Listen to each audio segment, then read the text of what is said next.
Hi! In front of me is iPhone 13 and today I would like to show you how you can add event to calendar on this Apple device. First of all, select calendar by clicking on it. Now select a date by tapping on the chosen one and click on this plus icon at the top right corner. After that, you can customize your event however you wish to. For example, you can add a title, pick location over here, pick starting hour, ending one, or turn off this feature by tapping on the switcher next to all day. You can also select repeat and pick if you want your event to repeat every week, every day, so on. I will go with every year, so I have to click on this option.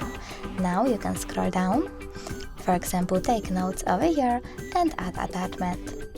You can also set up notifications minutes, hours, or weeks before by clicking on alert and picking one of the options, like 1 hour before.